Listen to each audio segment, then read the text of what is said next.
Imagina un mundo donde los mares rugen como bestias indomables, donde el honor y la sangre deciden el diso de reinos enteros. En la era vikinga, cada amanecer podía ser el último y cada batalla un tiempo eterno en la memoria de los dioses. Hoy viajaremos juntos a Asia, esa época de reyes y generales, donde la gloria y la tragedia iban de la mano. ¿Ya estás listo para entrar en la tormenta del norte? Bienvenidos a esta travesía por la era vikinga, reyes y generales, un viaje a través del tiempo, para descubrir a los hombres y mujeres que marcaron con hierro y fuego el deseo de Europa. Durante siglos, los vikingos fueron mucho más que saqueadores. Fueron exploradores, comerciantes, estrategas y visionarios que dejaron una huella imborrable en la historia del mundo. En este recorrido, no solo conoceremos los grandes nombres, reyes que se alzaron sobre clanes ancianos, generales que dominaron el arte de la guerra, leyes que inspiraron respeto y temor, sino también las historias ocultas detrás de sus triunfos y derrotas, cada sumergida en batallas épicas, alianzas inesperadas, traiciones desgarradoras y gestas que aún hoy resuenan en la imaginación colectiva. Pero más allá de los mitos, exploraremos a las personas, cómo vivían, cómo luchaban, qué sueños los impulsaban y qué miedos los atormentaban. Prepárense para sentir el frío de los mares nórdicos, escuchar el retumbar de los cuernos de guerra y vivir la pasión de un pueblo que desafió el soto. Esta es más que una historia, es una invitación a experimentar el espíritu vikingo. Suscríbete para saber más sobre historia. Dale a me gusta y comenta si crees que la historia nunca debe olvidarse, y comparte para llenar conversación sobre las lecciones que debemos aprender del pasado. Este o no es un mito, es historia, y empieza aquí en las tierras frías y agrestes de Escandinavia, donde los inviernos parecían eternos y los veranos eran apenas un suspiro. Nació un pueblo destinado a desafiar mares y reinos. Los primeros vikingos surgieron de un entorno duro, donde la lucha por la supervivencia era el pan de cada día. No eran un imperio ni una nación unificada, sino clanes dispersos que compartían una lengua, una fe y un espíritu indomable. Los bosques espesos y los fiordos helados moldearon a hombres y mujeres resistentes, capaces de entrarse tanto a la naturaleza como a otros pueblos vecinos. Su vida giraba en torno a la agricultura, la caza y la pesca, pero la escasez de tierras fértiles los empujó hacia un disoto mayor, los mares. Allí encontraron una vieja para expandir su poder, su riqueza y su influencia. El nacimiento del pueblo vikingo no se entiende sin su mitología. Creían que los dioses caminaban entre ellos, que Odín les sortía sabiduría, que Thor los protegía en la batalla y que Freya les otorgaba fertilidad y amor. Vende niños crecían, escuchando que la vida debía vivirse con honor, porque al final del camino esperaba el Valhalla, la gran sala de los guerreros caídos.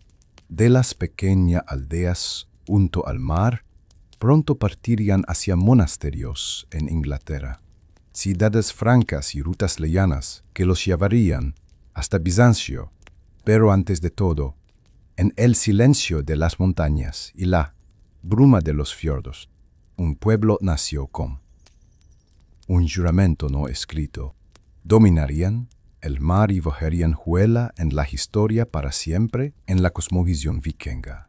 La guerra no era solo un asunto de hombres, era también un reflejo de la voluntad de los dioses. Cada batalla, cada saqueo, cada espada levantada, estaba impregnada de un significado sagrado. Los vikingos no concebían la lucha como simple violencia, sino como un camino hacia la gloria eterna, donde los dioses decidían quién viviría, quién ganaría y quién sería recordado en el Valhalla. Odín, el padre de todos, era el dios de la sabiduría, la poesía y la guerra. Con un hoyo sacrificado en el pozo de Mimir, poseía un conocimiento que lo hacía temible y venerado. Los reyes y generales vikingos lo invocaban antes de la batalla, buscando su favor para obtener estrategias que confundieron al enemigo y garantizaran la victoria. Su figura encarnaba la astucia del Lisi, aquel que debía pensar más allá de la fuerza bruta. Trestor, en cambio, representaba la fuerza imparable, con su martillo Mjolnir, protector de la humanidad y de los clanes. Era el símbolo de la resistencia frente al caos. Al caos, muchos guerreros llevaban pequeños amuletos en forma de martillo colgados al cuello, convencidos de que el trueno y la tormenta los acompañarían en la lucha. Freya, diosa del amor y la fertilidad, tenía un vínculo inesperado con la guerra.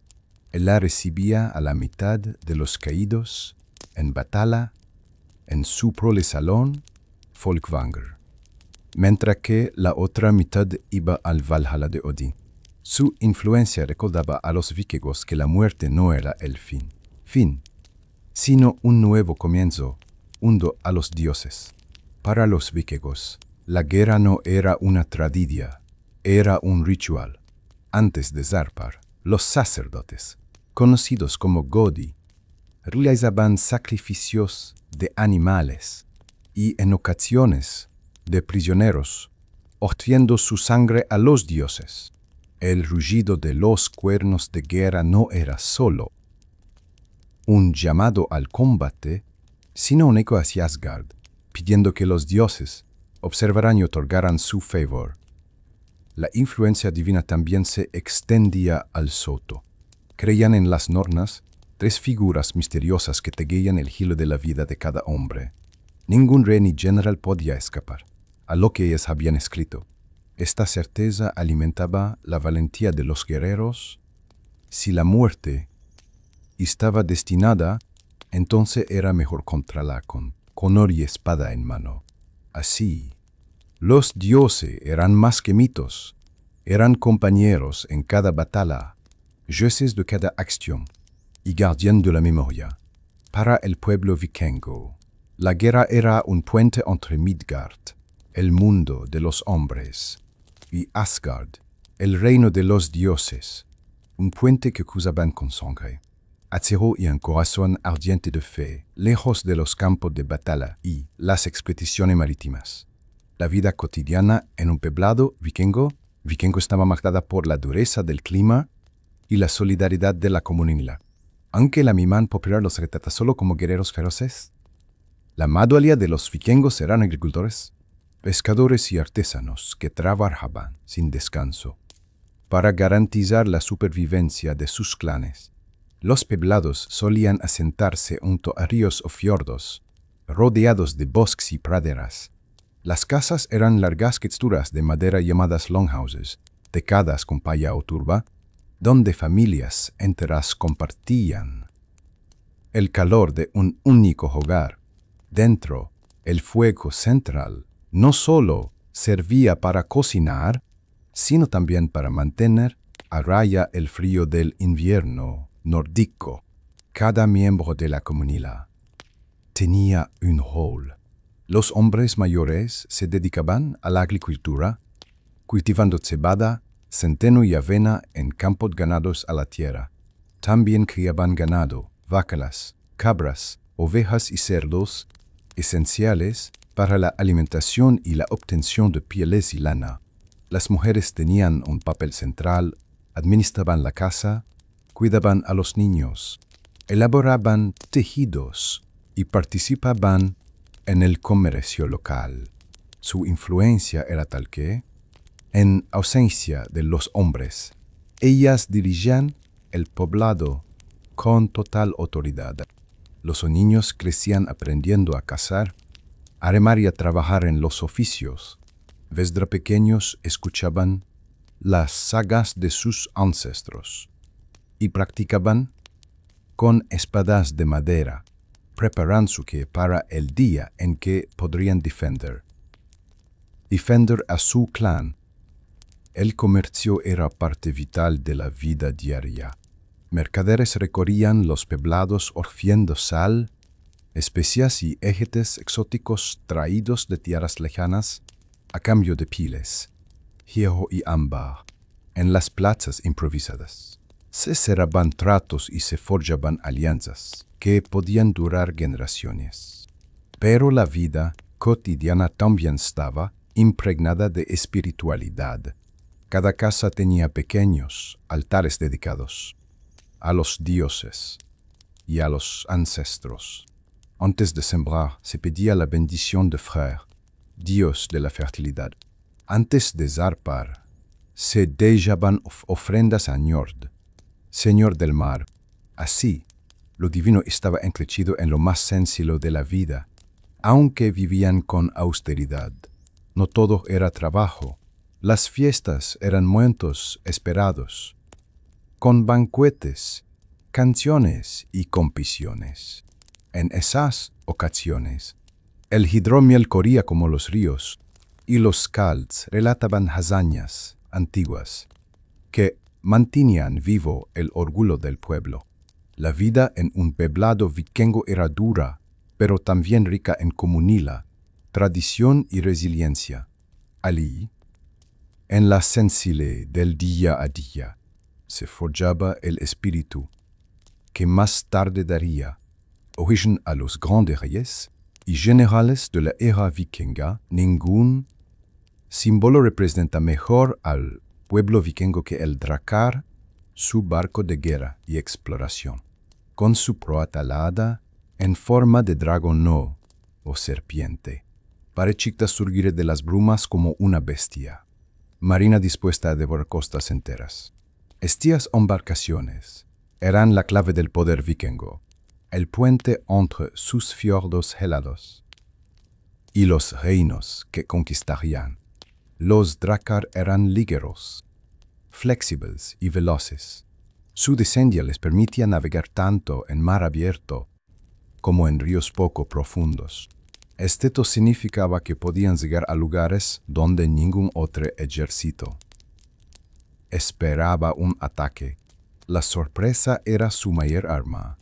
Aparecían en las playas, saqueaban monasterios o aldeas y desaparecían antes de que los ejércitos enemigos pudieran reaccionar. Construir un drakkar era una tarea sagrada. Los carpinteros vikingos elegían maderas de roble o fresno, cortadas y curvadas con paciencia. Cada tablón era tratado como parte de un ser vivo. La embarcación se decoraba con runas, con aras, para invocar la protección de los dioses. Incluso los clavos y las cuerdas eran trabajados con un cuidado que mezclaba la técnica con la espiritualidad. El drakkar no era solo un medio de transporte, era un símbolo de identidad. En él viajaban no solo guerreros, sino también sueños de gloria y riquezas. Era la extensión del espíritu vikingo, rápido, feroz e implacable. Durante las expediciones, los remeros golpeaban los remos contra el agua al ritmo de los cantos, mientras un skald entonaba sagas. Para infundir valor, el sonido era ensordecedor, semejante a un trueno que anunciaba la llegada del fin. Al acercarse a tierra, la visión de la proa con forma de dragón generaba pánico entre los aldeanos, que lo veían como un presagio de muerte. Gracias a los drakkar, los vikingos no fueron solo saqueadores, también fueron exploradores. Con estas naves alcanzaron Islandia, Groenlandia e incluso las costas de América, siglos antes que Colón. Allí donde su dracarto caballera dejaban huellas de comercio, sangre o asentimientos. Así, las alas del norte no eran solo madera y velas, eran el corazón de la expansión vikinga. Aunque los vikingos son recordados como feroces saqueadores, su sociedad estaba cimentada en un profundo sentido del honor y en un complejo sistema de leyes y clans. La fuerza sola no mantenía la cohesión, eran los vínculos familiares, la lealtad y el respeto a las tradiciones, lo que daba estabilidad a sus comunidades. El núcleo de la sociedad vikinga era el clan, un grupo de familias unidas por sangre o alianza. El jefe del clan, o jarl, tenía la responsabilidad de proteger a su gente, organizar expediciones y mantener el orden. Su autoridad se basaba tanto en la fuerza como en el prestigio. Puis un Jlizi débil era rápidamente reemplazado. El honor era un principio sagrado. La reputación de un hombre o una mujer podía marcar su desolto. Una afrenta sin respeto era una mancha imborrable. Por ello, los duelos eran comunes. Las sagas están llenas de relatos de guerreros que prefirieron morir antes que vivir deshonrados. Las leyes eran dictadas y discutidas en la asamblea llamada Thing. Allí, hombres libres se reunían para resolver disputas, repartir tierras o juzgar delitos. No había reyes absolutos ni tiranos. El consenso era fundamental. En estos encuentros, la palabra tenía tanto poder como la espada, y los oradores hábiles podían cambiar el destino de un clan entero. Las mujeres, a diferencia de otras culturas de la época, gozaban de un estatus notable. Podían poseer tierras, divorciarse y liderar hogares. Algunas incluso tomaban las armas, demostrando que el honor no era patrimonio exclusivo de los hombres. El vínculo con los dioses también se reflejaba en las leyes. Los juramentos se hacían sobre reliquias sagradas, y romperlos era un pecado que podía atraer la furia divina. La justicia, entonces, no era solo terrenal, sino también espiritual. La cohesión de los clanes y el respeto a las leyes permitieron a los vikingos mantener la unidad en tiempos de guerra y expandirse más allá de sus tierras natales. Sin honor y sin leyes, el caos habría devorado a sus comunidades. En este equilibrio entre la espada y la palabra, entre la violencia y la justicia, se forjó la esencia del espíritu vikingo. De todas las figuras que emergieron de la era vikinga, ninguna ha fascinado tanto como Ragnar Lothbrok, héroe, rey, explorador, saqueador y padre de una generación de guerreros legendarios. Su historia se cufma en la frontera entre la realidad y la leyenda. Las sagas lo pintan como un hombre invencible, favorecido por los dioses, mientras que las crónicas medievales lo describen como un enemigo implacable que aterrorizó a Europa. Ragnar, cuyo aptelia Lodbrok significa pantalones peludos o de cuero, era un guerrero carismático. Se dice que vestía calzas hechas de piel tratada con alquitrán para resistir ataques de serpientes, símbolo de su astucia y valentía. Su origen es incierto.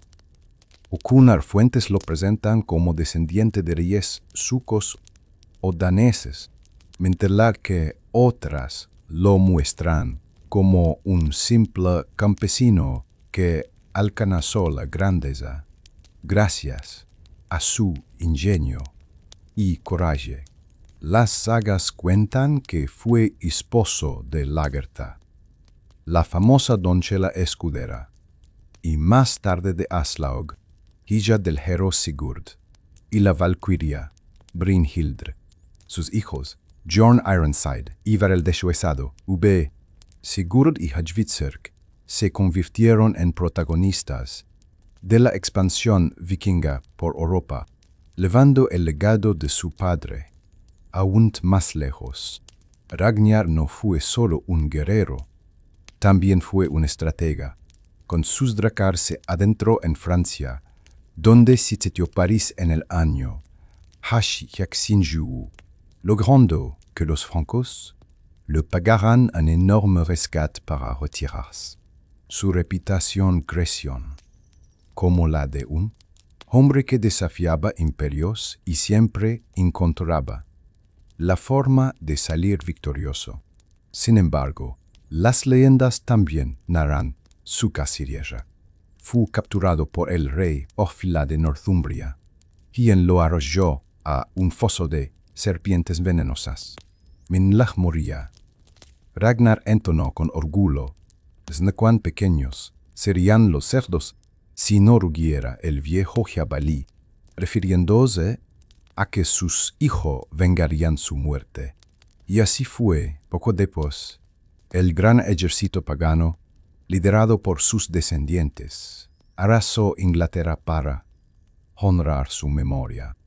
Históricamente, no hay pruebas concluyentes de que Ragnar haya existido, tal como lo cuentan las sagas. Es posible que su figura sea una mezcla de varios códigos vikingos que aterrorizaron Europa en el siglo IX. Pero, mito o realidad, Ragnar Lodbrok encarna el espíritu vikingo, la valentía frente a lo imposible, la astucia en la estrategia y la certeza de que la gloria trasciende a la muerte. Así, Ragnar se convirtió en un símbolo eterno, recordado no solo en los libros de historia, sino también en la memoria colectiva como el guerrero que desafió reyes y dejó un linaje de leyenda entre las figuras femeninas más deladas de la era vikinga. Se comenta Lagertha, la doncella escudera. Su nombre resuena en las sagas no solo como esposa de Ragnar Lothbrok, sino como una guerrera formidable que desafió los roles de género en un mundo dominado por hombres. La historia de Lagertha es relatada por el cronista danés Saxo Grammaticus. Según sus escritos, cuando el rey sueco Frodi usurpó el trono de Noruega, muchas mujeres nobles fueron humilladas y forzadas a servir en burdeles. Lagertha, entre ellas, se novia a Efertal-di-Soto, armándose con espada y escudo. Organizó a las mujeres esclavizadas y luchó contra los opresores. Su valentía llamó la atención de Ragnar, quien más tarde la tomaría como esposa. Como guerrera, Lagertha no era una excepción aislada. Las Skjaldmö o doncellas escuderas existen. Existían en la tradición nórdica mujeres que participaban activamente en la guerra, defendiendo su honor y el de su clan. Sin embargo, Lagertha se convirtió en el arquetipo de estas mujeres, descrita como tan feroz que incluso los hombres más valientes temían enfrentarse a ella. Su matrimonio con Ragnar estuvo marcado por la pasión y el conflicto. Según la saga, cuando Ragnar necesitó ayuda en una guerra contra los sucos, Lagertha acudió con un ejército previo, montando un corcel y blandiendo su lanza. Su presencia cambió el rumbo de la batalla, y su nombre quedó grabado en la memoria de todos los que lucharon a su lado. Aunque su relación con Ragnar terminó cuando éste buscó un matrimonio más ventajoso con Aslaug, Lagertha siguió siendo una lisi independiente. Gobernó su prole territorio en Noruega y defendió su poder frente a enemigos y pretendientes. En un episodio famoso, apuñaló a su segundo esposo con una lanza, su segundo esposo con una lanza oculta bajo su túnica y asumió el control de sus tiaras. Más allá de la leyenda, Lagarta representa el espíritu indomable de las mujeres vikingas. Su historia recuerda que la sociedad nórdica, aunque patriarcal, ofrecía a las mujeres más libertad y poder que otras culturas de la Cuca. Pudo gobernar, luchar y ser recordada no como combatiente de Ragnar, sino como heroína por el derecho sino como heroína por derecho prole, tras la muerte de Ragnar Lodbrok en el foso de serpientes de Northumbria. Sus hijos decidieron vengarlo con la mayor fuerza militar jamás vista en la era vikinga, el gran ejército pagano. Este no fue un simple grupo de saqueadores, sino una coalición de clanes que se unieron bajo un mismo estandarte, con un propósito claro: castigar a los reinos de Inglaterra. En el año Harbach-Lokshuwu, una flota de Drakkar transportó a miles de guerreros hacia las costas inglesas. Entre sus laicias estaban Ivar el Deshuesado, temido por su inteligencia estréntica, Halfdan Ragnarsson, hábiles comandantes, y Sigurd Ojo de Serpiente, cuya mirada parecía hipnotizar a los enemigos. La reputación de estos hijos de Ragnar se convirtió en una leyenda en vida. El ejército desembarcó en East Anglia, donde los reyes locales prefieren negociar ofreciendo caballos y provisiones. Pero la verdadera meta era Northumbria, el reino de Ofrila, verdugo de su padre. En Hachibak-Luk-Luk, el gran ejército tomó la ciudad de York, derrotando a los defensores con una violencia implacable. El rey Orella fue capturado y ejecutado. Brienne, el temido águila de sangre, un sacrificio brutal que enviaba un mensaje claro: la venganza de Ragnar había llegado. Durante más de una década, el gran ejército recorrió Inglaterra como una tormenta. Tumbaron ciudades, saquearon monasterios y doblegaron reinos. Algunos liches ingleses rindieron, otros resistieron desesperadamente, pero la marea vikinga parecía imparable.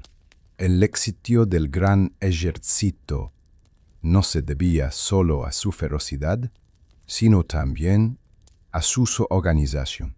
Cada contingente de clanes mantenía su identidad, pero todos respondían a un mando unificado. Adlande, la mezcla de tácticas terrestres y fluviales permitía atacar desde lugares inesperados. Aunque con el tiempo el ejército se fragmentó, y algunos licios buscaron establecer reinos propios en Inglaterra, su impacto fue decisivo.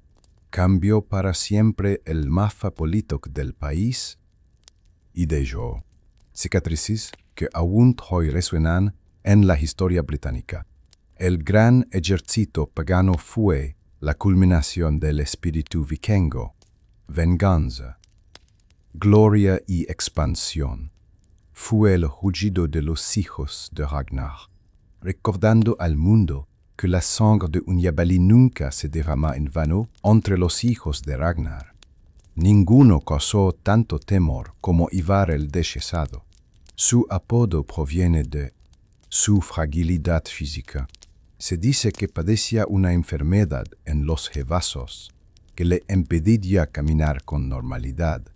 Sin embargo, lo que pudo ser una condena se transformó en su mayor fuerza, pues Ivar compensó su debilidad. Con una mente brillante y despiadada, confinado a carros de guerra o cargado en escudos por sus guerreros, Ivar desarrolló una astucia sin igual. Era calculador, peseta y cruel cuando la situación lo requería. Para él, la batalla no se ganchaba solo con fuerza bruta, sino con estrategia y manipulación. Supo infundir miedo en enemigos y aliados por igual, imponiendo respeto con su inteligencia. En el gran ejército pagano, Ivar fue el cerebro detrás de las campañas en Inglaterra. Dirigió la toma de York en Hatshepsut, diseñando emboscadas que desorientaban a los ingleses. Su capacidad para anticipar movimientos lo convirtió en un lisi indispensable. A menudo recurría a tácticas psicológicas. Dejaba cuerpos colgados en cruces o enviaba prisioneros mutilados como advertencia. Pero Ivar también soñaba con un reino propio. Tras las campañas iniciales, estableció su poder en Dublín y más tarde en Northumbria, consolidóse como rey.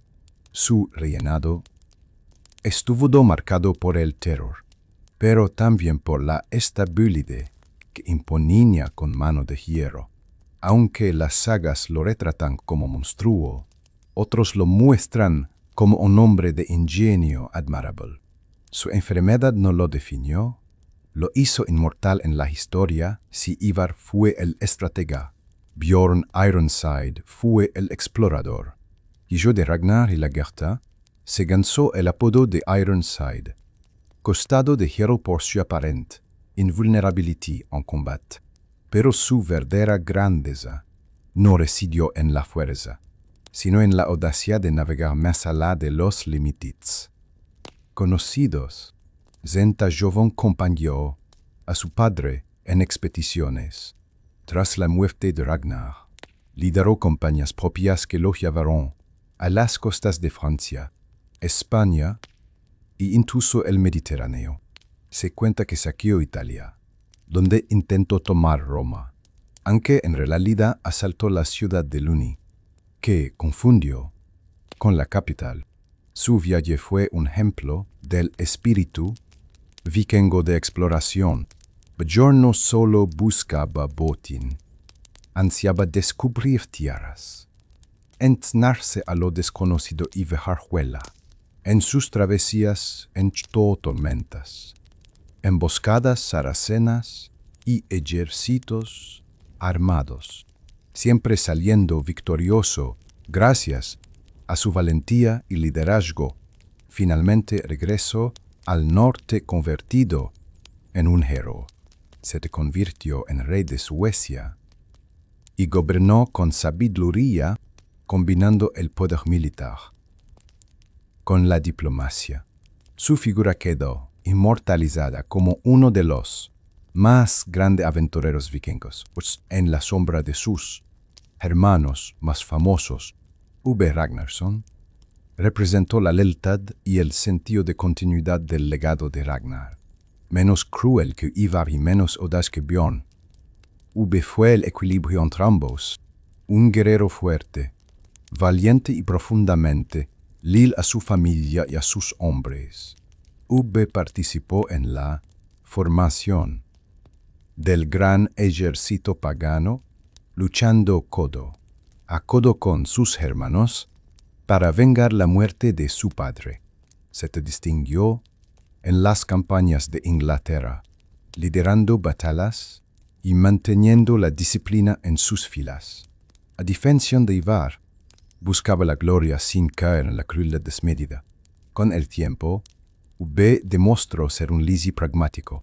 Tras años de lucha, optó por asentarse en Inglaterra, firmando acuerdos con reyes sajones y buscando la integración.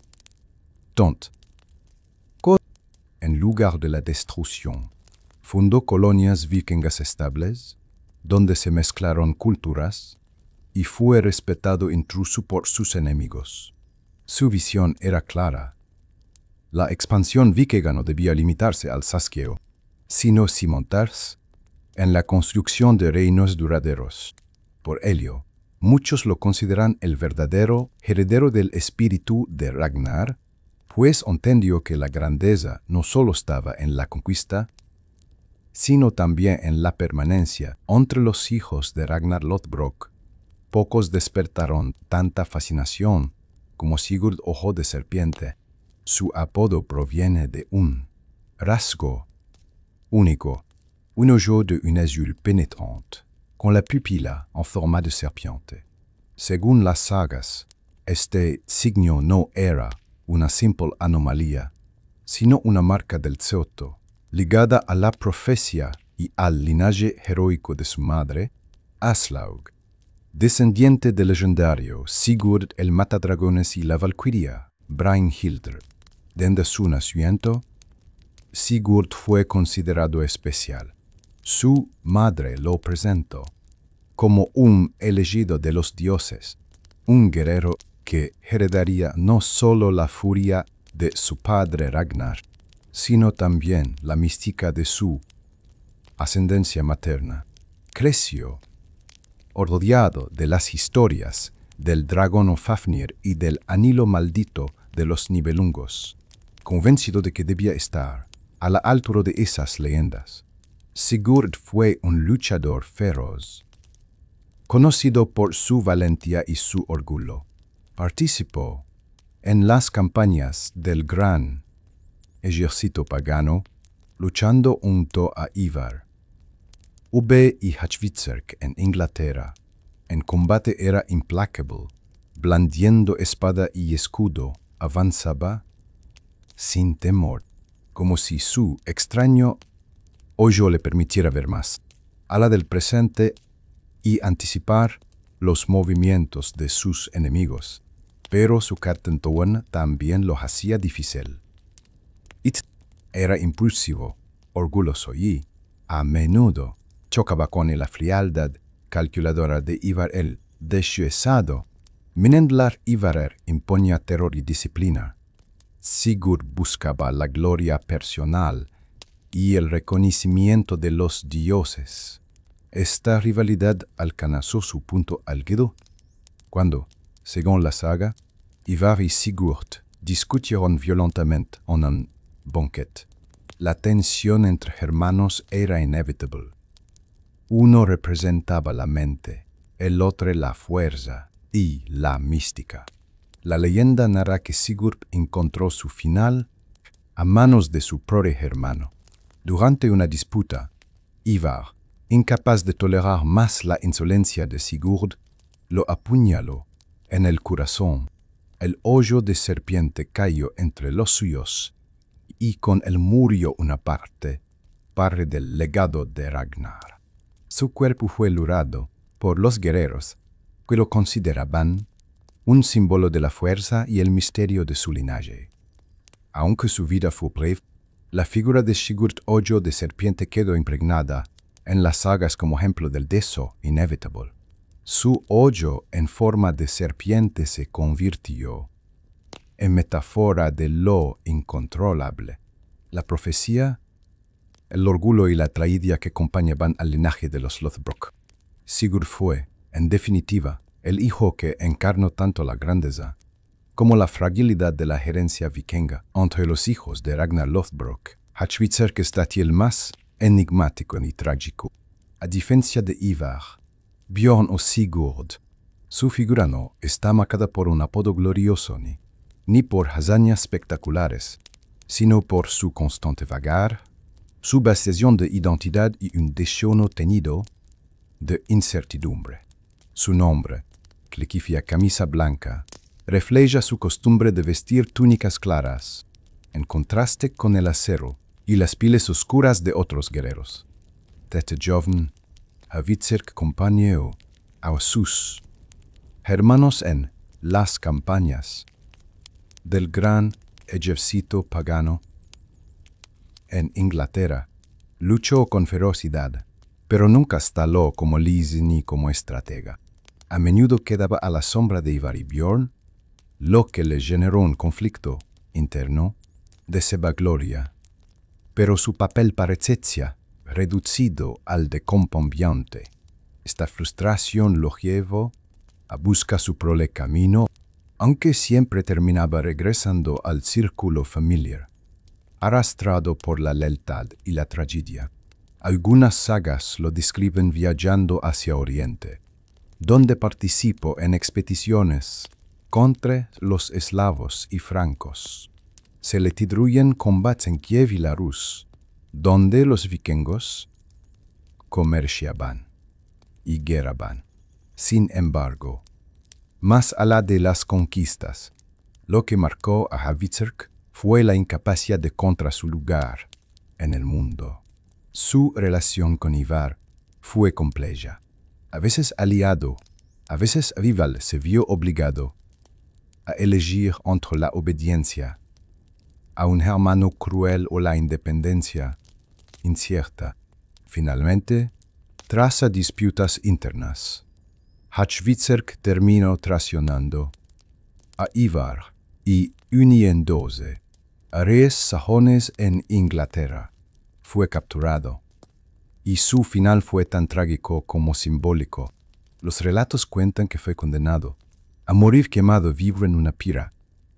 En el momento de su muerte, Hvitzerk pidió que lo llamaran alcanzador de lo alto, como si en las llamas alara la gloria que nunca logró en vida. Sus cenizas, dicen, se elevaron con el humo hacia los cielos, llevando consigo el espíritu de un guerrero errante que nunca encontró descanso. Hvitzerk representa al hijo perdido, aquel que refleja no la grandeza, sino la fragilidad de la saga de Ragnar, un recordatorio de que no todos los vikingos alcanzaron fama eterna. Algunos quedaron atrapados en la lucha, por un nombre que perdurará en la memoria en el universo de las sagas vikingas. Aslaug ocupa un lugar singular. No fue solo la esposa de Ragnar Lothbrok, sino también la madre de guerreros legendarios. Ivar, Bjorn, Sigurd, Hvitzerk y Juba. Su figura combina lo místico con lo real, pues se la recordaba tanto como reina sabia como mujer dotada de dones proféticos. Hija de Sigurd, el matador de dragones, y de la valquiria Brynhildr, Aslaug heredó una sangre marcada por lo sobrenatural. Esta niña vivió oculta, bajo el cuidado de campesinos que temían por su uso, pero su belleza y su linaje pronto llamaron la atención de Ragnar, quien la tomó como esposa. Tras una célebre prueba, ella se presentó ante él ni vestida ni desnuda, ni en ayunas ni saciada, ni sola ni con cambriñada. Lo logró envolviéndose en una red, mordiendo una cebolla, y llevándose un perro como compañía. Así demostró ingenio y sabiduría, cualidades que definieron su vida como reina. Aslaug no fue una figura pasiva. A menudo aconsejaba a Ragnar y le advertía de los peligros del futuro. En una ocasión le predijo que su expedición a Inglaterra terminaría en tragedia si no la llevaba con él. Ragnar desoyó la advertencia, y el resultado fue su captura y muerte a manos del rey Opla. ¿Es esta profecía cumplida consolidó la fama de Aslaug como mujer visionaria? Tras la cacería de Ragnar, Aslaug asumió un rol fundamental en la crianza y doto de sus hijos. Los formó como guerreros, pero también como hombres conscientes de su linaje divino. Cada uno de ellos heredó parte de su catenón, la frialdad strángica de Ivar, la nobleza de Ubbe, el orgullo de Sigurd, la pasión de Bjorn y la inquietud de Hvitzerk. Su reinado en Kattegat estuvo marcado por la estabilidad, aunque también por la envidia de otros clans. En la saga se la describe como una reina que supo mantener la unidad de su pueblo en tiempos turbulentos. No obstante, su final llega de manera trágica. Según algunas versiones, fue asesinada por Lagertha, la primera esposa de Ragnar, en un lanzamiento por el poder en Kattegat. Mas a la de su muerte, Aslaug quedó en la memoria como la madre profética de Lod. una dinastía destinada tanto a la gloria como a la tragedia. Su legado no fue la espada ni el dracar, sino la visión de un futuro donde la sangre de los dioses y de los hombres se entrelazaba en los destinos de sus hijos entre los nombres más recordados de la era vikinga. Gerta Floki Vilderson, un hombre cuya genialidad transformó la expansión nórdica, aunque las sagas lo describen con un aire excéntrico, fue uno de los grandes visionarios de su tiempo, constructor de los legendarios draques que hicieron posible las conquistas y exploraciones vikingas. Floki no era solo un artesano, era un espíritu inquieto, profundamente ligado a los dioses y a las fuerzas de la naturaleza. Decía que las formas de los barcos le eran reveladas en sueños por Loki, el dios invocado al que veneraba con fervor. Creía que cada embarcación tenía alma propia y que debía ser construida con devoción, combinando técnica, intuición y fe. Su legado más grande fue la expedición que lo llevó a descubrir Islandia. Cuevo, las sagas narran que, buscando nuevas tierras, Floki partió desde Noruega acompañado de su familia y seguidores. En su viaje llevó consigo 3 cuervos, los liberó en distintas ocasiones, observando hacia dónde volaban para orientarse. Por este roto fue llamado Harafna Floki, Floki de los cuervos. Al llegar a la isla, quedó asombrado por la dureza del paisaje, montañas nevadas, glaciares y mares bravos, aunque la tierra parecía inhóspita, reconoció en ella un lugar donde los vikingos podrían fundar nuevos asentamientos libres de reyes y tributos. Fue él quien la bautizó como Island Tierra de Hielo, nombre que aún conserva. El carturón de Floki era complejo. Era un hombre alegre y creativo, pero también profundamente espiritual, a veces atormentado por visiones. Sus amigos lo veían como un loco genial, mientras que sus enemigos lo consideraban un herje. Sin embargo, nadie podía negar su talento para crear barcos veloces y resistentes, que llevaban a los vikingos más lejos de lo que nadie había imaginado. Floki representa al pionero, al soñador que abre caminos para los demás. Su fe en los dioses y su habilidad como constructor lo convirtieron en un símbolo del espíritu vikingo de descubrimiento entre las mujeres vikingas. Ninguna alcanzó tanta fama como la Gerta, la legendaria Skildmaiden doncella escudera que se convirtió en reina de Noruega. Su historia, recogida en las sagas mientras que el mundo vikingo, no estaba reservado solo a los hombres. También las mujeres podían blandir la espada, gobernar y vejar huella eterna. La Gerta conoció a Ragnar Lothbrok cuando éste buscaba vengar la muerte de su abuelo.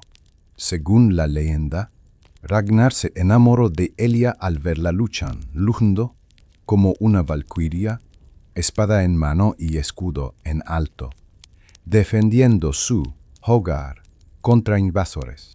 Impresionado por su valor, la cortejó y juntos formaron una de las parejas más célebres de la tradición nórdica.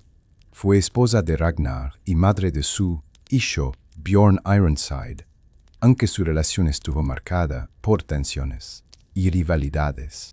Tras separarse de Ragnar, la Gerta siguió construyendo su progenitor, se convirtió en jefa de clanes y finalmente en reina de Noruega, demostrando que una mujer podía gobernar con la misma autoridad que un jarl.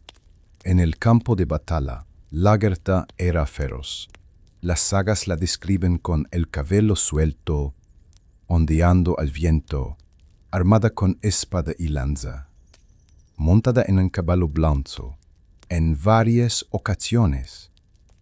Lideró ejércitos contra invasores, mostrando una disciplina y coraje. También se dice que, en un enfrentamiento con un rey rival, mató a su prole esposo posterior para mantener el poder. Su figura mezcla historia y mito, pero lo cierto es que Lagertha encarna la fuerza de las mujeres vikingas. No fue solo una compañera de Ragnar, sino un personaje con luz refión, que desafió las normas de su ukulaya. Se convirtió en símbolo de independencia. Liderazgo en la historia vikinga, pocos nombres son tan trascendentes como el de Harald Fairhair, Harald Hårfagre, considerado el primer rey que unificó Noruega bajo un solo estandarte. Su figura es a la vez histórica y legendaria, pues las sagas narran su ascenso al poder como un viaje marcado por la ambición, la obstinación y un voto de amor que cambió el suelo de un reino. Según la tradición, Harald era un joven jarl que se enamoró de Gyda, hija de un rey menor. Él lo rechazó con firmeza, declarando que solo se casaría con un hombre que gobernara toda Noruega. Lejos de desanimarse, Harald juró no cortarse ni peinarse el cabello hasta lograr esa meta. Durante 10 años, llevó su melena enmarañada, lo que le valió el apodo de Fairhair cuando, tras cumplir su promesa, la peinó y la mostró al mundo en todo su esplendor. Harald emprendió una serie de campañas militares contra los numerosos reinos y clanes que dividían Noruega. Batalla tras batalla, fue derrotando a rivales y absorbiendo territorios. Una de las más célebres fue la batalla de Haf-Ersfjord, Hachbeknijui, donde sus fuerzas vencieron a una coalición de jarls y reyes locales, consolidando así su poder. Dante entonces fue reconocido como el primer gran monarca de Noruega. Su reinado estuvo marcado por cambios profundos. Para consolidar su autoridad, impuso leyes y tributos que antes eran desconocidos en tierras vikingas. Muchos clanes rechazaron estas y optaron por emigrar hacia Islandia, las Orcadas y Groenlandia, dando origen a nuevas colonias. Así, paradójicamente, la unificación de Noruega también impulsó la expansión vikinga hacia el Atlántico. Harald vivió hasta una edad avanzada y dejó numerosos hijos, muchos de los cuales se convirtieron en reyes y jarls influyentes. Su dinastía marcó el inicio de la monarquía noruega, que perduraría a lo largo de los siglos. En el mundo vikingo no solo destacaban los reyes y conquistadores, también los poetas guerreros que dejaron testimonio de su tiempo. Entre ellos, ninguno fue tan fascinante como Egil Skallagrimson, figura que encarnó la dualidad entre la brutalidad de la guerra y la sensibilidad de la poesía. Egil nació en Islandia a comienzos del siglo X, hijo de una familia poderosa. Desde niño mostró un temperamento violento y precoz. Las sagas cuentan que mató a un niño mayor en un juego a la edad de 7 años, pero también desde joven exhibió un talento extraordinario para la poesía, componiendo versos complejos que revelaban una mente aguda y sensible. De adulto, Egil se convirtió en un guerrero temido. Viajó por Noruega, Inglaterra y otras tierras, participando en batallas y saqueos. Se ventó a reyes y jarls, dejando tras de sí una reputación de hombre irascible y difícil de controlar. Sin embargo, en medio del fragor de la guerra, componía poemas que exaltaban tanto la gloria como el dolor de la existencia. Su obra más célebre es el Sonato Rec, un lamento compuesto tras la muerte de sus hijos.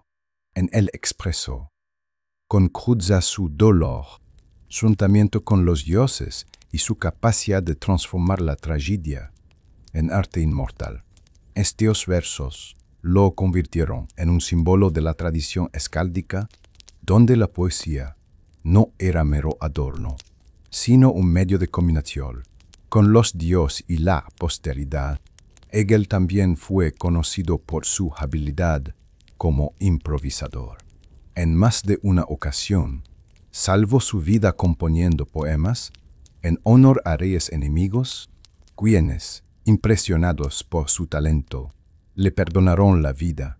Así, su pluma, o más bien su voz, fue tan poderosa como su espada. Su cartón oscuro, su fieldad descrita en las sagas. Su fieldad descrita en las sagas y su talento artístico lo convirtieron en un personaje único, un hombre capaz de inspirar terror y admiración a partes iguales entre los reyes vikingos que gobernaron con mano de hierro. Pocos fueron tan temidos como Erik Haraldsson, mejor conocido como Erik Hacha Sangrienta Erik Reblotox. Hijo de Harald Fairhair, heredó no solo la ambición de su padre, sino también una brutalidad que lo convirtió en leyenda oscura.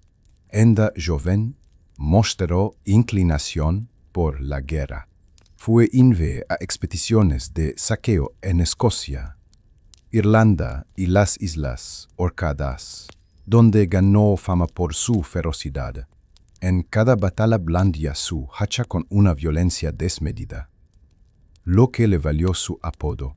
Sin embargo, su temperamento lo llevó a andarse no solo con enemigos externos, sino con sus propios hermanos.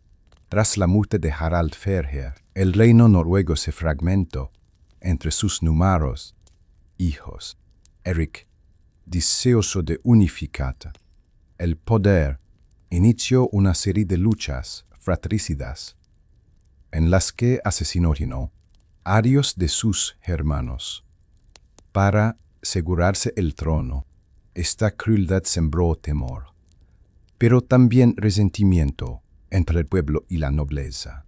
Durante su reinado, Erik impuso un régimen de dureza implacable.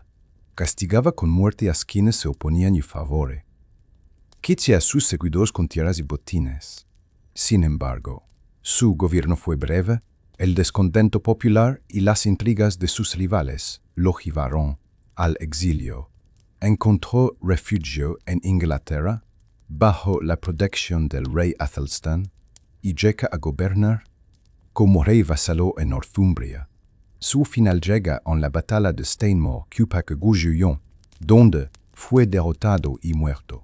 Su muerte marcó el fin del dominio vikingo en Northumbria, pero su memoria permaneció como símbolo de la violencia desatada por la ambición desmedida. Erik Hacha Sangrienta encarna la cara más oscura del poder vikingo.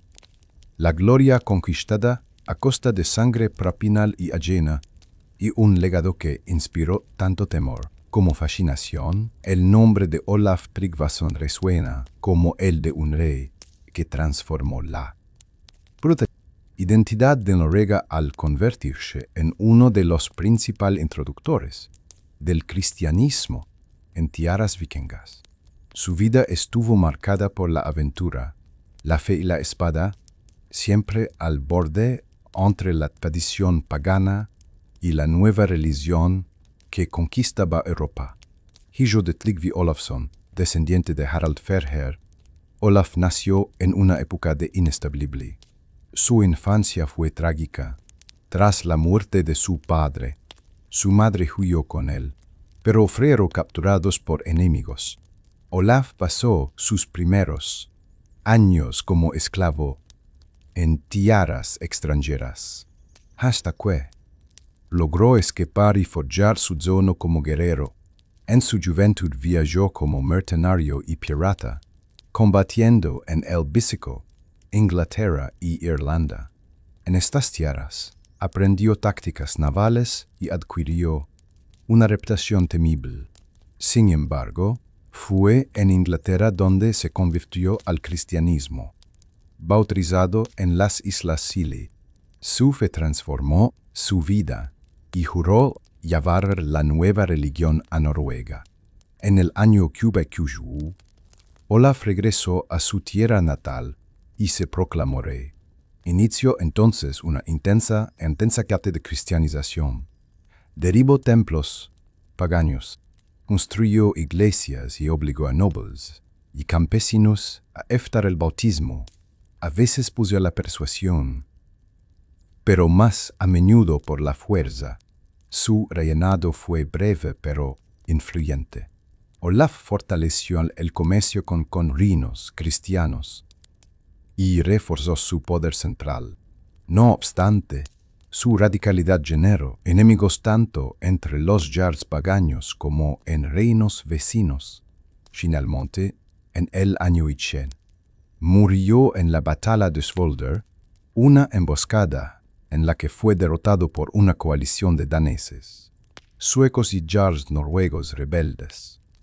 Aunque su final fue trágico, Olaf Tryggvason quedó en la memoria como el rey que sembró las semillas de la cristianización de Noruega, preparando el terreno para que el cristianismo reemplazara gradualmente a los antiguos dioses nórdicos. Olaf II Haraldsson, conocido posteriormente como San Olaf, fue uno de los reyes más influyentes de Noruega, cuya vida osciló entre la brutalidad vikinga y la sustancia cristiana. Nació en Kujatkujogu, hijo de Harald Grenske, descendiente de Harald Fairhair. Desde joven fue un guerrero temible.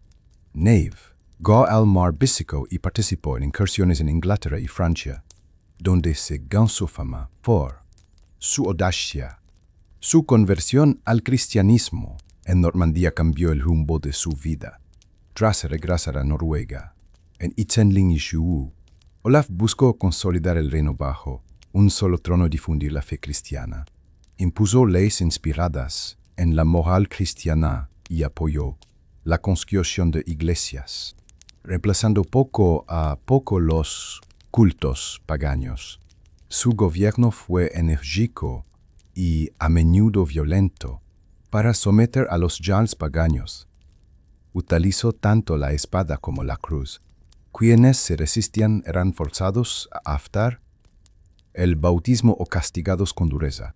No obstante, también mostró carisma y liderazgo, ganando la lealtad de muchos campesinos que lo veían como defensor de la justicia.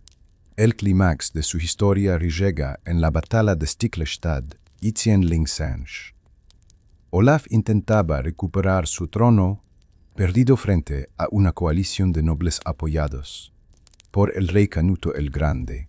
Aunque murió en combate, su figura no se desvaneció. Poco después comenzaron a decirle milagros, y en Tjenlingsange fue canonizado por la Iglesia. San Olaf se convirtió en patrono de Noruega, símbolo de la conversión cristiana del país y de la unión de su pueblo bajo un nuevo credo entre los reyes vikingos. Pocos alcanzaron un poder tan vasto como Canuto el Grande Knut, quien gobernó un verdadero imperio que abarcó Inglaterra, Dinamarca, Noruega y parte de Suecia, consolidando un imperio del mar del norte. Hijo de Svein Forkbeard, Canuto acompañó a su padre en la conquista de Inglaterra en Tjenlingsusan. Tras la muerte de Svein, Canuto heredó la ambición de dominar aquellas tierras. En Tjenling y se lo derrotó al rey anglosajón Edmundo Ironside en la batalla de Asandun, convirtiéndose en rey de Inglaterra. Posteriormente consolidó su autoridad sobre Dinamarca y Noruega, creando un reino que rivalizaba con cualquier potencia europea. A diferencia de otros reyes vikingos, Canuto supo equilibrar la brutalidad de sus conquistas con la diplomacia. Gobernó Inglaterra con pragmatismo, respetando las leyes locales y apoyando a la Iglesia cristiana. También se casó con Emma de Normandía, viuda del rey anglosajón Ethelred, fortaleciendo su legitimidad. Su reinado trajo estabilidad a Inglaterra, donde impulsó el comercio, reforzó las defensas costeras y promovió el cristianismo. Canuto también estalzó por su humildad religiosa. Viajó a Roma en peregrinación y envió cartas para mostrar su devoción al Papa. La anécdota más célebre sobre él cuenta que, para demostrar la vanidad del poder humano, Canuto se sentó en la orilla del mar y ordenó a las olas que se detuvieron.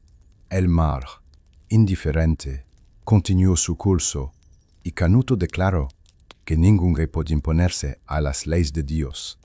Su imperio comenzó a fragmentarse tras su muerte en Itzen-Lingsonjou, pero su figura quedó como símbolo de un tiempo en el que los vikingos no solo saqueaban, sino que gobernaban vastos territorios como monarcas legítimos. Yo sí, en el corazón de la cultura vikinga. Existía un grupo de guerreros, temidos y venerados, los berserkers.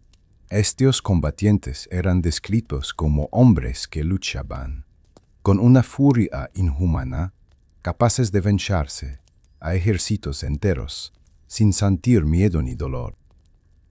El Telia berserker recibía camisa de oso, y muchos de estos guerreros luchaban vestidos con pieles de oso o lobo, creyendo que adoptaban la fuerza del animal. Las sagas cuentan que antes de una batalla entraban en un estado de trance, rugiendo, mordiendo sus escudos y lanzándose contra el enemigo con una furia descontrolada. Se creía que los berserkers estaban bendecidos por Odín, dios de la guerra. Según las creencias, al combatir en trance eran inmunes al dolor y podían formular hazañas sobrehumanas. Este estado, llamado Berserkergang, los convertía en máquinas de guerra temidas, incluso por sus propios aliados. Su función en los ejércitos vikingos era devastadora. Enchavezaban las cargas, rompiendo las líneas enemigas. Con violencia salvaje, muchos reyes los empleaban como guardia personal, pues su lealtad y poder eran invaluables en combate. Sin embargo, también eran polémicos.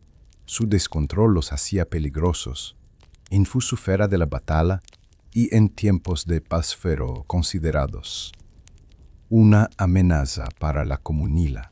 Con la cristianización de Escandinavia, los berserkers fueron perseguidos y sus prácticas prohibidas, quedando relegados a la leyenda.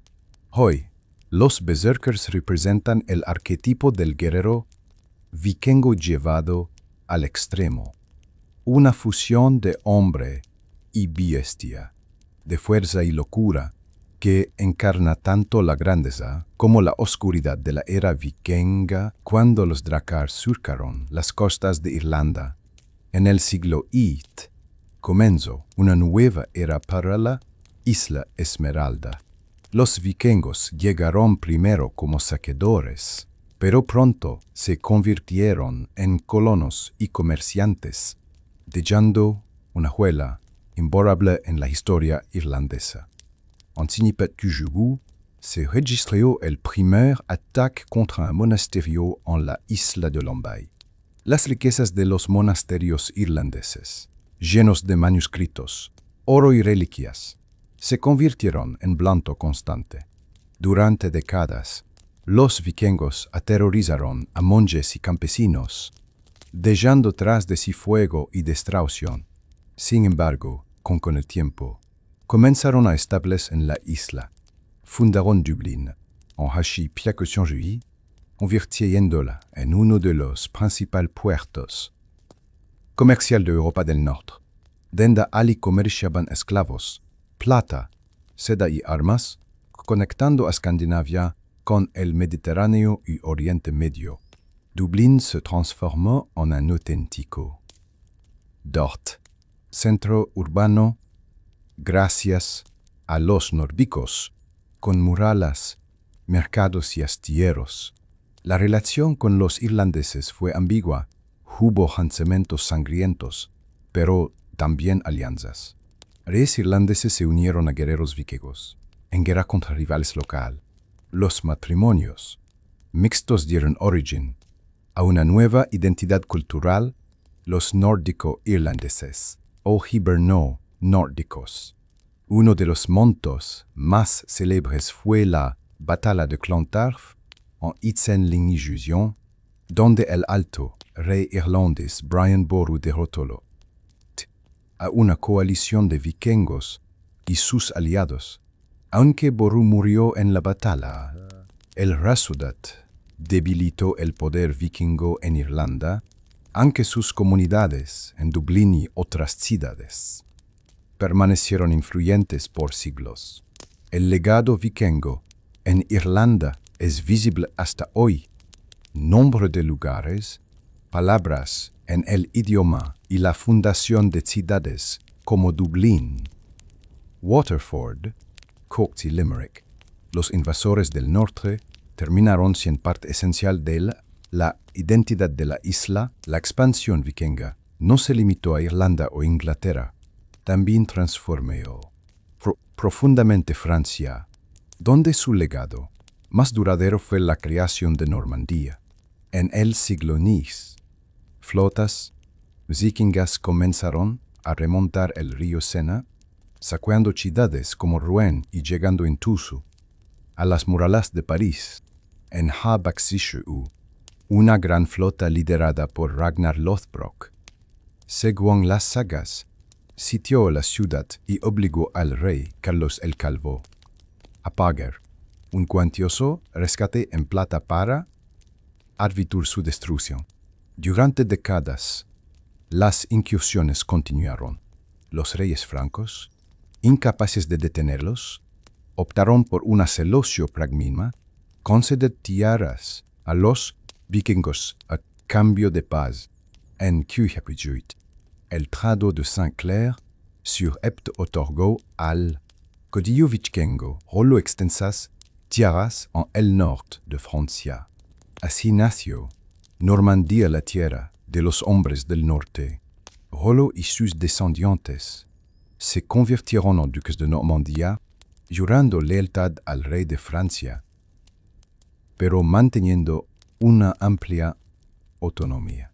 Los normandos, como pronto fueron llamados, se fusionaron con la cultura franca y adoptaron el cristianismo, pero conservaron su espíritu guerrero.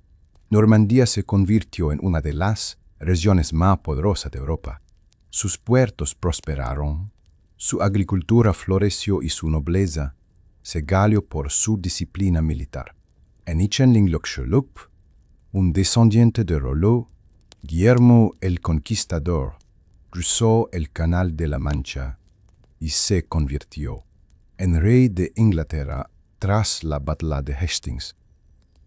La batalla, extendiendo así el legado vikingo a una nueva dimensión. El paso de los vikingos por Francia no fue solo de saqueo, sino también de transformación. De invasores tímidos pasaron a ser parte integral de la nobleza europea, forjando un linaje que cambió la historia de Occidente. Cuando pensamos en los vikingos, solemos imaginarlos en los fríos fiordos del norte. Sin embargo, sus dracars también surcaron los mares cálidos del Mediterráneo, levando su furia y yo su ambición. Hasta los confines del mundo conocido en el siglo XI, las crónicas bizantinas y árabes narran la llegada de flotas vikingas, a menudo lámadas ruso-varangianos, que penetraban por los ríos y el Mar Negro hasta Constantinopla. Dente Ali, algunos huyeron más lejos, el Mediterráneo occidental. En Hachibaksiyuyon, un grupo de vikingos atacó Sevilla. Entonces, bajo dominio musulmán, el saqueo fue brutal. Ahora finalmente fueron derrotados por las fuerzas del emir de Córdoba. Otros viajaron hacia Italia, donde desembarcaron en ciudades costeras como Pisa y Luna. Una saga cuenta cómo los habitantes de Luna confundieron a los vikingos con comerciantes pacíficos, hasta que Ragnar Lothbrok, según la leyenda, ordenó un ataque devastador. En Sicilia también se registraron incursiones aprovechando la fragmentación política de la isla. Así, el Mediterráneo se convirtió para los vikingos en un escenario donde combinaban su papel de saqueadores, comerciantes y mercenarios. No eran simples bárbaros del norte, sino actores activos en la red global que unía Escandinavia con Oriente Medio y África del Norte. Mientras algunos vikingos exploraban el Atlántico y el Mediterráneo, otros tomaron rumbo hacia el este, a través de los grandes ríos, de lo que hoy es Rusia y Ucrania. Estos nórdicos, conocidos como varangianos, fundaron reinos que darían origen a la Rus de Kiev, antecesora de la actual Rusia.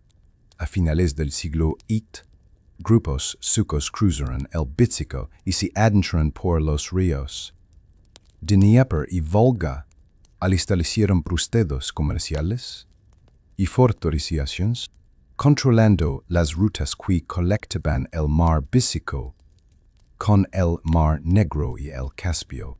No eran solo saqueadores, sino comerciantes que transportaban pieles, miel y esclavos hacia Bizancio y el califato árabe, obteniendo a cambio plata y seda.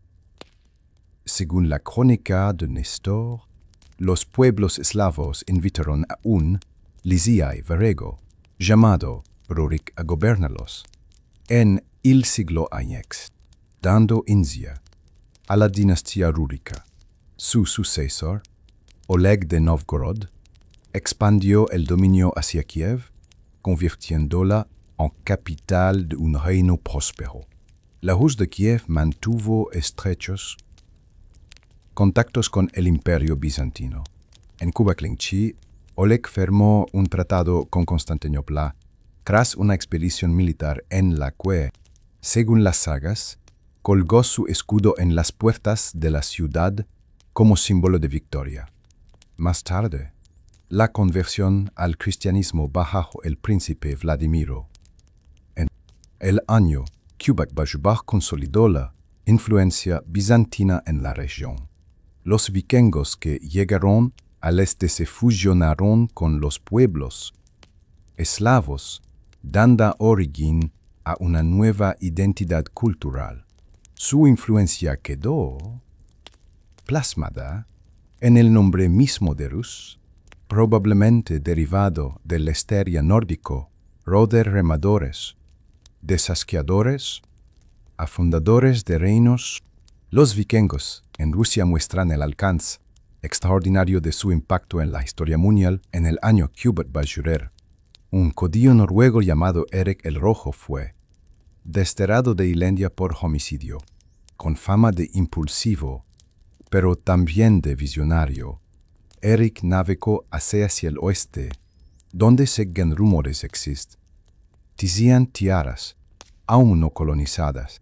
Tras semanas de viaje, alcanzó una vasta isla cubierta de hielo y rocas, pero con val fértil en verano. para atraer colonos. La llamó Groenlandia Tierra Verde. Eric regresó a Islandia y convenció a cientos de familias para acompañarlo. Prometió tierras ricas y oportunidades. Y en Kjubak-Bashugu, una flota partió hacia Groenlandia. Aunque muchas naves naufragaron, los sobrevivientes establecieron dos colonias principales, la oriental y la occidental. La vida en Groenlandia no fue fácil. Los colonos construyeron casas de turba, criaron ganado y cultivaron cebada y heno durante los cortos veranos. La caza de focas, morsas y osos polares se volvió esencial. El comercio fue otro pilar. Los groenlandeses exportaban colmillos de morsa muy valiosos en Europa como sustituto del marfil. La colonia prosperó durante varios siglos, con iglesias, granjas y hasta un obispado. El cristianismo llega gracias a la esposa de Eric, Jodhild, quien fundó la primera iglesia en Groenlandia. Sin embargo, la dureza del clima, el aislamiento y los cambios climáticos, la llamada pequeña edad de hielo, terminaron debilitando los asentamientos. Para el siglo XV, las colonias habían desaparecido, dejando atrás de ruinas silenciosas. La historia de Groenlandia refleja el espíritu vikingo de explorar y sobrevivir en territorios extremos, llevando la cultura escandinava hasta los límites del mundo habitable. El hijo de Eric el Rojo, Leif Erikson, heredó el espíritu explorador de su padre. Educado en Groenlandia, creció escuchando historias de tierras, aún más lejanas hacia el oeste, mencionadas por marineros, que habían sido arrastrados por tormentas. Con curiosidad y valor, Leif decidió comprobarlas. En torno al año 100, Leif navegó con una tripulación desde Groenlandia. Tras días en mar abierto, avistaron una costa desconocida. Antes de llegar allí, exploraron varias regiones que bautizaron según sus constituciones y una tierra de piedras planas, probablemente Labrador, Markland tierra de bosque, posiblemente Terra Nova, y finalmente Vinland, tierra del vino, descrita como fértil y templada. En Vinland, Leif y sus hombres encontraron vides silvestres y trigo creciendo de manera natural, lo que confirmaba su riqueza. Construyeron un campamento, conocido como Leif's Buthier, donde pasaron el invierno. El hallazgo fue extraordinario. Tierras más fértiles y suaves que Groenlandia, con abundancia de recursos naturales. Sin embargo, no estaban solas. Allí encontraron a los Skellingjar, pueblos indígenas, con los que inicialmente comerciaron, pero pronto surgieron tensiones. Los enfrentamientos hicieron difícil establecer una colonia permanente. Tras regresar a Groenlandia, Leif difundió la noticia de Vinland y otros intentaron seguir sus pasos. Aunque los asentamientos vikingos en América fueron breves y no dejaron una colonia duradera, su descubrimiento fue monumental. Leif Erikson fue el primer europeo en llegar al continente americano, casi 5 siglos antes de Cristóbal Colón. Hoy, Leif es recordado como símbolo de exploración y audacia, prueba de que los vikingos no solo fueron los saqueadores, sino también pioneros que expandieron los horizontes del mundo medieval. Lejos de ser meras figuras pasivas, las mujeres vikingas ocuparon un papel fundamental en la vida social, económica y cultural de Escandinavia. Aunque vivían en un mundo guerrero dominado por hombres, gozaban de derechos y libertades notables para su época, muy superiores a las de otras sociedades medievales. En el hogar, las mujeres eran las verdaderas administradoras. Es Mientras los hombres partían en expediciones, ellas gestionaban las granjas, cuidaban del ganado, organizaban el trabajo de esclavos y supervisaban la siembra y la cosecha. Tenían autoridad para tomar decisiones importantes. Incluso de Carstauno con Angio, el matrimonio era central, pero las mujeres podían divorciarse si eran maltratadas o si el esposo no cumplía con sus deberes. También heredaban propiedades y podían negociar con bienes, lo que les otorgaba independencia. No todas las mujeres estaban limitadas a la vida doméstica. Algunas se convirtieron en viajeras, comerciantes o velas sacerdotesas, y videntes con un gran poder espiritual.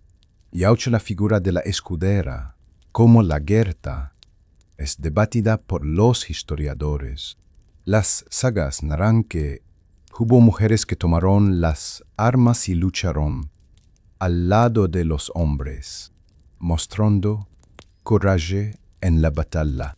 La espiritualidad femenina era poderosa. Las vuelvas realizaban rituales de magia cyber, invocando a los dioses y tejiendo el desoto de los hombres. Estas mujeres eran respetadas y temidas, pues se creía que podían alterar la suerte de una guerra o la fertilidad de la tierra. En definitiva, las mujeres vikingas no fueron simples acompañantes, fueron pilares de la sociedad, guardianas de la tradición y, en muchos casos, protagonistas de su tiempo. La religión vikinga estaba profundamente ligada a la naturaleza, la guerra y el gelso. Era una fe politeísta dominada por dioses como Odín, Thor, Freyja y Loki, cuyas historias se transmitían en sagas y poemas. Pero más allá de los dioses, lo que realmente marcaba la espiritualidad nórdica eran los rituales finarios, donde vida y muerte se unían en un acto sagrado. Para los vikingos, la muerte no era un final, sino un tránsito hacia el más allá. Los guerreros caídos en combate aspiraban a llegar al Valhalla, donde Odín los recibía, para entretar eternamente hasta el Ragnarök. Otros podían ir al Folkvanger, el campo de Freyja, o en Fusuahel, un reino frío y sombrío. Los funerales eran espectáculos grandiosos. Algunos muertos eran enterrados en túmulos, acompañados de sus armas, joyas y artes cotidianos. Otros eran colocados en barcos funerarios que representaban su último viaje hacia el más allá. Estos barcos podían ser enterrados bajo tierra o incendiados en el mar, iluminando el cielo nocturno con llamas espectrales. Las sagas narran ceremonias cargadas de simbolismo, sacrificios de animales, cánticos hutnok y banquets, en honor al difunto. En ocasiones, incluso esclavos o esposas eran sacrificados para acompañar al muerto en la otra vida. La cristianización progresiva de Escandinavia fue cambiando estas prácticas. Las cruces reemplazaron a las runas, los entierros cristianos sustituyeron a los barcos. Pero durante mucho tiempo ambos ritos coexistieron. Los rituales funerarios vikingos muestran un pueblo que no temía a la muerte, sino que la aceptaba como parte natural del ciclo cósmico, honrando a sus dioses y a sus héroes en ceremonias que mezclaban misticismo, honor y fuego, aunque célebres como saqueadores. Los vikingos fueron también grandes comerciantes. Sus rutas conectaban Escandinavia con Bizancio, el califato abasí y hasta Asia Central, convirtiéndolos en mediadores de un comercio global. Venta sus aldeas partían barcos cargados de pieles, hierro, ámbar y de esclavos. A cambio traían especias, sedas, monedas de plata, vino y armas finas. El dirham árabe, moneda de plata musulmana, se jaló en miles de tesoros vikingos enterrados en Escandinavia, prueba del alcance de sus Rhodes, sus rutas principales. Seguían los ríos del este, Dnieper y Volga, hasta el Mar Negro y el Caspio, conectando con Bizancio y Bagdad. Hacia el oeste, comenzaban en Irlanda, Inglaterra y Francia, estableciendo mercados en ciudades como Dublín y Rouen. Incluso Groenlandia exportaba colmillos de morsa a Europa. Los mercados vikingos eran bulliciosos, con trueques, contratos jurados y protección de la ley Thing. En Hedeby y Birka, ciudades comerciales nórdicas, se encontraban mercaderes de todos los rincones de Europa. El comercio dio riqueza y estabilidad a los clanes, mostrando que los vikingos no solo eran guerreros, sino también negociadores, hábiles y constructores de redes internacionales. El arte vikingo reflejaba su cosmovisión. Símbolos entrelazados, figuras animales y escenas mitológicas. Su estilo evolucionó desde el Oseberg hasta el Urnes, con talas en madera, metal y huso que decoraban barcos, armas y joyas. Los ítems más preciados eran los brojes y amuletos, muchos con forma de martillo de Thor Mjolnir, usados como protección. La orfebrería mostraba un dominio exquisito de la filigrana y el diseño geométrico. Las runas, el sistema de escritura nórdico, eran más que letras, tenían un poder místico. Se te grababan en piedras, espadas y amuletos, sirviendo tanto para mercias, símbolos, como para rituales mágicos. La piedra rúnica de Jelling, en Dinamarca, es uno de los ejemplos más famosos, narrando la conversión al cristianismo del reino. Los bardos o skalds también formaban parte del arte, recitando sagas en verso que preservaban la memoria colectiva. El arte vikingo era, en esencia, un puente entre lo terrenal y lo sagrado, una forma de viajar en el tiempo. Para los vikingos, el mundo estaba destinado a un final apocalíptico, el Ragnarök. Según la mitología nórdica, sería la gran batalla entre dioses y gigantes, donde el cosmos entero ardería y renacería. Las sagas describen señales previas: 3 inviernos seguidos sin verano Fimbulvetr, guerras fratricidas y la liberación del lobo, Fenrir y la serpiente Jormungandr. En ese día, Odín luchará contra Fenrir, Thor contra Jormungandr, Frey contestiontes de fuego leis. Frey contra. Frey contra. Gigant fonte de forêt. Frey contra. Surt y los gigantes de fuego. Surt y los gigantes de fuego. La batalla será devastadora. Odín y muchos dioses morirán. Thor matará a la serpiente pero caerá envenenado, y el fuego de Surt consumirá el mundo. Pero del caos surgirá un renacimiento, un nuevo sol, nuevos dioses y los supervivientes humanos Lif y Liftrasir repoblarán la tierra. El Ragnarök no era visto solo con temor, sino con aceptación.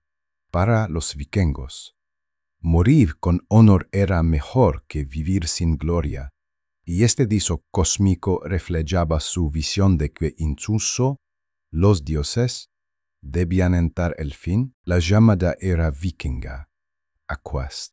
Sibet Jusersan y Chenling Loksholup tuvo un final, marcado por varios factores: el avance del cristianismo, el fortalecimiento de reinos europeos y la integración de los propios vikingos en nuevos. En Escandinavia, la conversión al cristianismo trajo nuevas costumbres y enterró las viejas tradiciones paganas. Reyes como Olaf, Tryggvason y Olaf II impusieron la fe cristiana con espada y cruz, debilitando el antiguo orden religioso. Al mismo tiempo, los reinos de Inglaterra y Francia fortalecieron sus defensas, construyendo castillos y organizando ejércitos capaces de repeler incursiones. Las victorias locales fueron reduciendo el impacto de las expediciones vikingas. Pero más que una derrota, el fin de la era vikinga fue una transformación. Los nórdicos se asentaron en Normandía, Inglaterra, Irlanda y Rusia, dejando descendientes que se integraron en nuevas naciones. Los normandos de Guillermo el Conquistador, descendientes de vikingos, conquistaron Inglaterra en Ichenlingleogelok, familia que simboliza el cierre de la era. Aunque los Drakkars dejaron de surcar los mares en pu de botín, el espíritu vikingo perduró en su legado cultural, en las sagas y en la memoria de Europa. No fue un final abrupto, sino una metamorfosis hacia una nueva etapa de la historia. Hemos navegado juntos por mares embravecidos, escuchado el eco de los cuernos de guerra y centenario, el fuego de las hogueras que iluminaban el cielo del norte. La era vikinga fue más que saqueos y batallas, fue un tiempo de exploración, de sueños imposibles y de un pueblo que se atrevió a desafiar el fin del mundo conocido. Reyes y generales, hombres y mujeres, poetas y campesinos, todos dejaron huella en una historia que todavía hoy nos inspira. Sus Drakkars ya no surcan los océanos, pero su espíritu viaja con nosotros en las sagas, en la cultura y en el deseo eterno de ir más allá del horizonte. Que estas historias nos recuerden que la verdadera grandeza no se mide solo en victorias, sino en la capacidad de dejar un legado que trasciende siglos. Los vikingos nos enseñan que la fuerza nace tanto del acero como de la palabra, tanto del valor como de la imaginación. Ahora, al cerrar este viaje, llevamos con nosotros la llama de un pueblo que nunca temió a la muerte porque sabía que la gloria vive para siempre. La era vikinga no terminó. Continúa en nosotros